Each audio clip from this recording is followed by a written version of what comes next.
Si vous voulez savoir ce que c'est que la loose, écoutez maintenant Pierre et Emmanuel. Salut Nagui. Salut tout le monde. C'est le dernier jour des vacances. Ouh là là, les enfants vont rentrer de chez leurs grands-parents.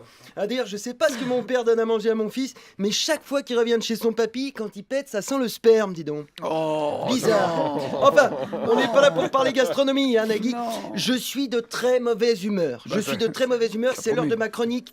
Et aujourd'hui, on va parler trahison. Jingle. France Inter, c'est très très bien. C'est comme Autoroute FM, sauf que sur Autoroute FM, quand ils disent qu'il y a un bouchon sur la 10, c'est la vérité. Alors qu'un France Inter, on vous dit qu'on est le 2 novembre et c'est même pas vrai, c'est un mensonge. Une fois de plus, on a trahi la confiance du peuple, Nagui. Non, on n'est pas le 2 novembre, on est le 26 octobre. Cette émission a été enregistrée il y a une semaine. On vous manipule. On vaut pas mieux qu'un ostéopathe. Gna gna gna gna gna. On est en direct. Gna gna gna. France Inter, on est collé à l'actualité. On n'a jamais dit qu'on était en direct. Gna gna gna, tu fais ici, on n'a jamais dit qu'on était en direct. Ah non, jamais dit. C'est faux. Ici, on n'est pas du genre à demander aux intervenants de venir enregistrer leur chronique d'actualité une semaine avant l'actualité. Mensonge. On ment aux Français, j'ai l'impression de participer à un conseil des ministres. Comment est-ce que vous voulez que je fasse mon travail dans ces conditions? J'ai une semaine de retard, Nagui. Hein, je vous jure que si je suis enceinte, je demande une pension alimentaire à Mathieu Gallet.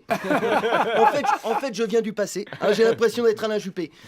Non mais, sérieusement, pour l'instant, tout va bien. C'est pas si grave d'être en différé, mais imaginez qu'entre l'enregistrement et la diffusion de l'émission, il y a un connard qui se fasse exploser dans une école en tuant des dizaines d'enfants. Hein, qui sera là pour vous faire rigoler? Hein, qui sera là pour dire « Oh là là, vous avez vu, les terroristes, ils sont de plus en plus intelligents. Maintenant, ils sautent des classes. » Hein, qui sera là pour faire des blagues sur les bulletins? Kevin est un enfant très dispersé sur le mur. Personne ne sera là pour soutenir les parents avec des plaisanteries réconfortantes. Bon, alors évidemment, hein, je prends un exemple dramatique pour illustrer, mais il pourrait aussi se passer des trucs super. Hein, Manuel Valls pourrait être dans l'école au moment de l'explosion, par exemple. Hein, et imaginez, par exemple, si Patrick Balkany va en tôle. Ça pourrait arriver. Qui sera là pour faire péter le champagne à l'antenne pendant qu'il se fait péter la rondelle à Fleury-Mérogis? Hein, il a pu se passer des milliards de choses en une semaine. Si ça se trouve, par exemple, l'épidémie de gastro a dégénéré, tout le monde a attrapé le virus. Il y a des pénuries de papier toilette partout. La France est ensevelie sous 2 mètres de chiasse. Hein, on ne peut se déplacer qu'en bateau. François Hollande a déclaré l'état d'urgence. Il a fait un discours magnifique au Bourget. Il a dit « Nous sommes en guerre et mon ennemi n'a pas de visage. Mon ennemi, c'est le caca !» Après, il a glissé, il est tombé dans une rivière de merde. Il s'est noyé en criant « Au secours, aidez-moi, je suis emporté par mon bilan !» Heureusement, après 17 secondes de deuil national, Cazeneuve a repris le flambeau. Maintenant, les gens qui se lavent pas les mains avant de manger des cacahuètes sont fichés S. Et les Républicains vont encore plus loin. Ils veulent retirer la nationalité à tous ceux qui pètent dans le métro. On est à 2 doigts de la guerre civile. 2 doigts. Il y a un groupuscule terroriste qui sème la panique parce qu'ils tirent pas la chasse. On les appelle Daesh. Hein, ils ont des recruteurs partout. Ils ont infiltré le réseau des dames pipi. Quand ils trouvent des infidèles qui chient dur, ils les envoient s'entraîner en Inde. Ils les obligent à boire l'eau du robinet.